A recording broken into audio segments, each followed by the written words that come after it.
രാഹുല് എനിക്കിത് പോകണം, അവിടെ പോകണം, ഇവിടെ പോകണം എന്നൊക്കെ പറഞ്ഞ ആൾ ഇറങ്ങി ഓടുന്നൊരു സ്വഭാവം കൂടി ഉണ്ട്.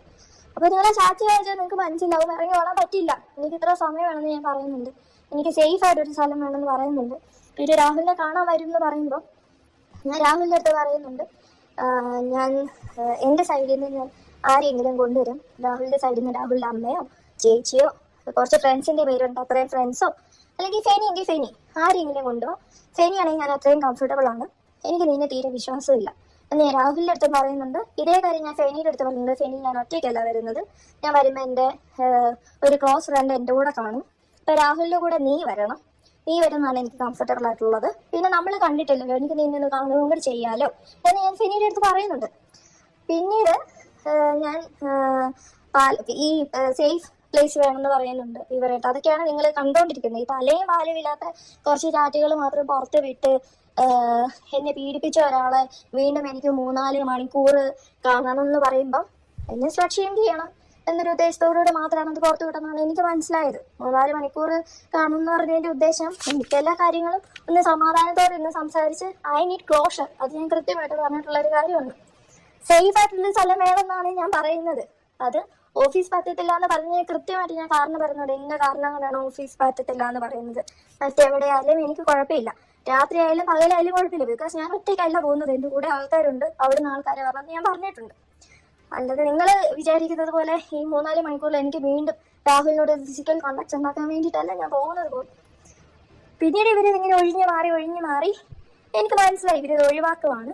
പറഞ്ഞിട്ട് ചെല്ലുവാണെങ്കിൽ രാഹുൽ മൂന്ന് എനിക്ക് ഉറപ്പുള്ളത് കൊണ്ട് രാഹുലിനോട് പറയാതെയാണ് ഞാൻ പാലക്കാട് ചെല്ലുന്നത്.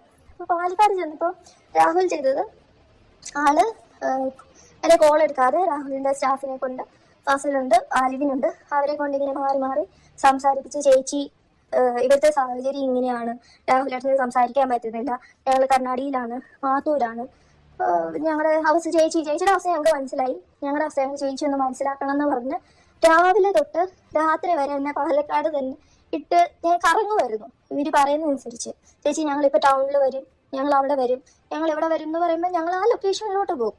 അങ്ങനെ രാഹുൽ എനിക്ക് കാണാൻ പറ്റിയില്ല.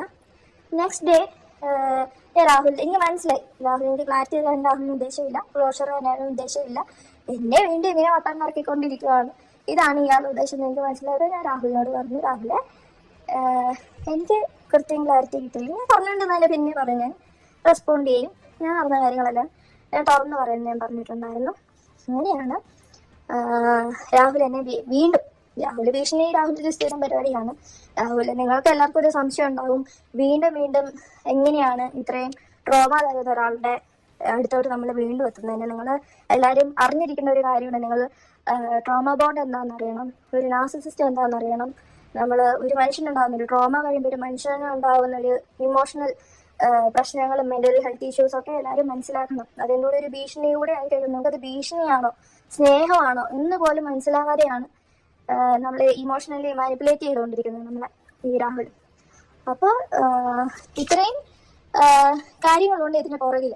അപ്പോൾ ഇതിനെ പറ്റിയിട്ടുള്ള സംസാരമാണ് ഈ ഒരു ഐഡിയയും കിട്ടാതെ, തലയും വാലുമില്ലാതെ ഫെരീനെ പുറത്തു വിട്ടിരിക്കുന്നത്.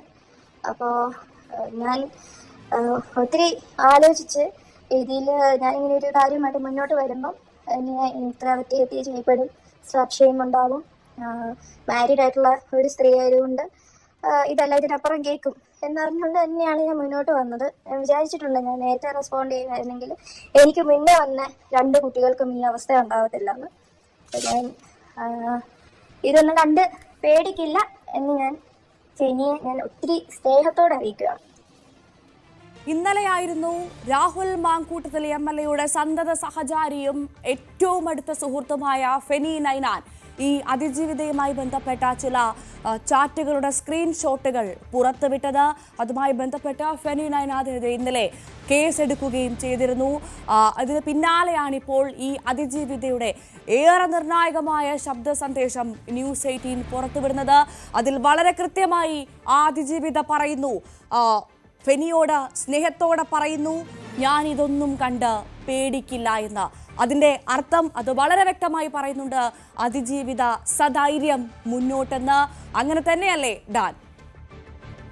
തീർച്ചയായിട്ടും. അതായത് കഴിഞ്ഞ ദിവസമാണ് ഫെനി നൈനാൻ ഇത്തരത്തിൽ ഉള്ള ഒരു സ്ക്രീൻഷോട്ടുകൾ പുറത്തുവിട്ടുകൊണ്ട് അതിജീവിതയ്ക്ക് നേരെ വലിയ തരത്തിൽ സൈബർ അറ്റാക്കിന് വഴിവെക്കുന്ന തരത്തിലുള്ള ചില സന്ദേശങ്ങൾ സമൂഹ മാധ്യമത്തിലൂടെ പങ്കുവച്ചത്. ഫെനി നൈനാൻ സമൂഹ മാധ്യമത്തിൽ ഇത് പോസ്റ്റ് ചെയ്തതിന് പിന്നാലെ രാഹുൽ അനുകൂല സൈബർ പേജുകളിൽ വലിയ തരത്തിൽ ഈ സ്ക്രീൻഷോട്ടുകൾ പ്രചരിച്ചു. ഈ പരാതിക്കാരി രാഹുലിനെ വീണ്ടും കാണണമെന്ന് ആവശ്യപ്പെട്ടത് വീണ്ടും ഒരു ഫിസിക്കൽ ഇന്റിമസിക്ക് വേണ്ടിയിട്ടാണ് എന്ന തരത്തിലുള്ള വലിയ അധിക്ഷേപ പരാമർശങ്ങളാണ് നടന്നുകൊണ്ടിരുന്നത്.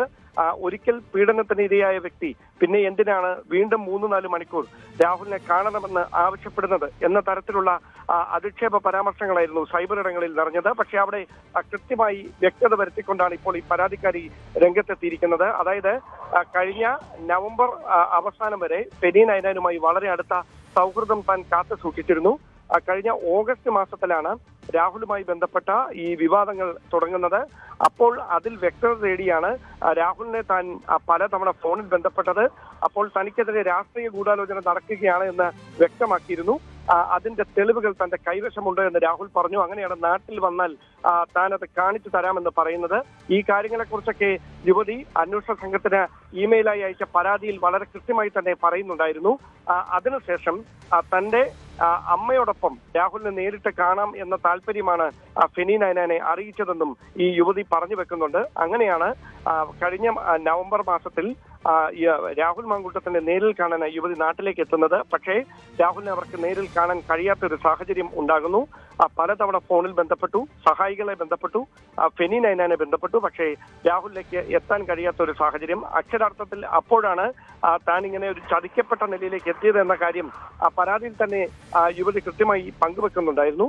അതിനുശേഷമാണ് ഇപ്പോൾ ഈ ഒരിക്കൽ പീഡനത്തിനിരയായ വ്യക്തി പിന്നെ എന്തിനാണ് പീഡിപ്പിച്ചു എന്ന് പറയുന്ന ആളെ നേരിൽ കാണാനായി 4 മണിക്കൂർ സ്വകാര്യമായി കാണണമെന്ന് പറയുന്നത് എന്ന തരത്തിൽ ഈ സ്ക്രീൻഷോട്ടുകൾ പ്രചരിച്ചു തുടങ്ങിയത്. അതുമായി ബന്ധപ്പെട്ട് കഴിഞ്ഞ ദിവസം സൈബർ ക്രൈം പോലീസ് ഫെനി നൈനാനെതിരെ കേസെടുത്തിരിക്കുന്ന ഒരു സാഹചര്യമുണ്ട്. ഈ ഏതാണ്ട് ഒരു 17 മിനിറ്റ് ദൈർഘ്യമുള്ള ശബ്ദ സംഭാഷണമാണ് നമുക്ക് ലഭിച്ചിരിക്കുന്നത്. അതിന്റെ ഏറ്റവും പ്രസക്തമായ ഭാഗങ്ങളാണ് ഇപ്പോൾ പുറത്തു വന്നിരിക്കുന്നത്. എന്തായാലും ഈ യുവതിയുടെ രഹസ്യമൊഴി രേഖപ്പെടുത്താനുള്ള നീക്കം പ്രത്യേക അന്വേഷണ സംഘം വളരെ ദ്രുതഗതിയിൽ തന്നെ മുമ്പോട്ട് കൊണ്ടുപോവുകയാണ്. ഹൈക്കോടതിയുടെ അനുമതിയോടെ കോൺസുലേറ്റ് ഉദ്യോഗസ്ഥർ മുഖേന രഹസ്യമൊഴി രേഖപ്പെടുത്താനുള്ള നീക്കമാണ് നടക്കുന്നതെന്ന വിവരമാണ് നമുക്കിപ്പോൾ ലഭിക്കുന്നത്. എന്തായാലും ഈ സൈബർ അധിക്ഷേപം എത്ര തന്നെ തനിക്കെതിരെ ഉണ്ടായാലും ഈ പരാതിയിൽ നിന്ന് തന്നെ പിന്തിരിപ്പിക്കാനാവില്ല എന്നുകൂടി യുവതി പറഞ്ഞു വെക്കുന്നുണ്ട്. അതോടൊപ്പം ഇനിയും പരാതിയുമായി രംഗത്തെത്താൻ സാധ്യതയുള്ളവരുടെ വായടപ്പിക്കാനുള്ള, അവരെ ഈ പരാതി നൽകുന്നതിൽ നിന്ന് പിന്തിരിപ്പിക്കാനുള്ള നീക്കമാണ് ബോധപൂർവം നടക്കുന്നത് എന്ന ആക്ഷേപമാണ് ഈ പരാതിക്കാരി മുമ്പോട്ട് വെക്കുന്നത്. എന്തായാലും ഇങ്ങനെ ഒരു ശബ്ദ സന്ദേശം കൂടി പുറത്തു വരുന്ന സാഹചര്യത്തിൽ അന്വേഷണ സംഘം ഏത് തരത്തിലായിരിക്കും ഇതുമായി ബന്ധപ്പെട്ട തുടർ നീക്കങ്ങളിലേക്ക് കടക്കുക എന്നതാണ് അറിയാനുള്ളത്. ഡാൻ, ഈ കേസുമായി ബന്ധപ്പെട്ട് നമുക്കറിയാം അർദ്ധരാത്രിയോടുകൂടിയാണ് Rahul Mamkootathil MLA police arrest ചെയ്തത്. അതുമായി ബന്ധപ്പെട്ട് പല സംഭവ വികാസങ്ങൾ നടക്കുന്നത് അവിടെ നിൽക്കട്ടെ.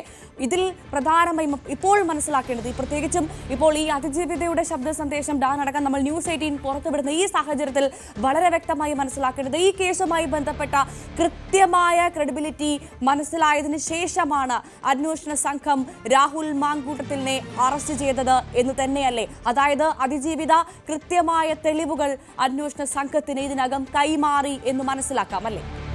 അതായത് രാഹുൽ മാങ്കൂട്ടത്തിലും അദ്ദേഹത്തെ അനുകൂലിക്കുന്നവരും ഇപ്പോഴും ആവർത്തിച്ചുകൊണ്ടിരിക്കുന്നത് രാഹുലിനെതിരെ രാഷ്ട്രീയമായ ഒരു ഗൂഢാലോചന നടന്നു. രാഹുലിന്റെ രാഷ്ട്രീയ ഭാവി ഇല്ലാതാക്കാനുള്ള ഒരു ഗൂഢാലോചന സർക്കാരുമായി ബന്ധപ്പെട്ട വൃത്തങ്ങൾ കേന്ദ്രീകരിച്ച് നടന്നുവെന്നാണ്. പക്ഷേ അവിടെ കൃത്യമായി തന്നെ അന്വേഷണ സംഘത്തിന് ബോധ്യപ്പെട്ട ചില വിവരങ്ങളുണ്ട്. അതിൽ ഏറ്റവും പ്രധാനപ്പെട്ട കാര്യം പാർട്ടി നേതൃത്വത്തിന്, കോൺഗ്രസ് പാർട്ടി നേതൃത്വത്തിന് രാഹുലിനെതിരെ ഉയർന്ന ആരോപണങ്ങളുമായി ബന്ധപ്പെട്ട് നേരത്തെ തന്നെ ചില സൂചനകൾ ലഭിച്ചിരുന്നു. ആ സൂചനകളുടെ അടിസ്ഥാനത്തിൽ രാഹുലിനെതിരെ ഉയർന്നിരിക്കുന്ന ആരോപണങ്ങളുടെ നിജസ്ഥിതി എന്ത് എന്ന് പാർട്ടിക്ക് ബോധ്യപ്പെട്ടിരുന്നു. അതുകൊണ്ട് തന്നെയാണ് രാഹുൽ ഒരു വശത്ത് ഇത് ഗൂഢാലോചനയെന്ന് ആവർത്തിക്കുമ്പോഴും പാർട്ടി രാഹുലിനെതിരെ കടുത്ത നിലപാടിലേക്ക് പോകാൻ ഒരുപക്ഷെ സമീപകാലത്തൊന്നും ഇങ്ങനെ ഒരു നടപടി കോൺഗ്രസ് പാർട്ടിയുടെ ഒരു പ്രധാനപ്പെട്ട മുഖമായിരുന്ന നേതാവിനെതിരെ ഉണ്ടായിട്ടില്ല.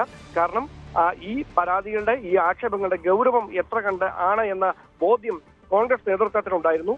അങ്ങനെയെങ്കിൽ രാഷ്ട്രീയ ഗൂഢാലോചന എന്ന് രാഹുൽ ഒരു വശത്ത് പറയുമ്പോൾ പിന്നെ എന്തിനും പാർട്ടി രാഹുലിനെതിരെ നടപടിയെടുത്തു എന്നൊരു ചോദ്യം അവിടെ ഉയരുന്നുണ്ട്. അവിടെയാണ് ഈ പരാതിയുമായി ബന്ധപ്പെട്ട പരാതിയുടെ ഗൗരവം, അതിന്റെ സത്യാവസ്ഥ, അതുമായി ബന്ധപ്പെട്ട തെളിവുകൾ ഇത് കൃത്യമായി ശേഖരിച്ചതിന് ശേഷമാണ് പ്രത്യേക അന്വേഷണ സംഘം രാഹുൽ മാങ്കൂട്ടത്തിനെ കസ്റ്റഡിയിലെടുക്കുന്ന ഒരു കടുത്ത നീക്കത്തിലേക്ക് കടന്നത് എന്ന് ഉറപ്പാക്കാവുന്ന വിവരങ്ങളാണ്. കൂടുതൽ വാർത്തകൾക്ക് news 18 Keralam YouTube channel subscribe ചെയ്യുക.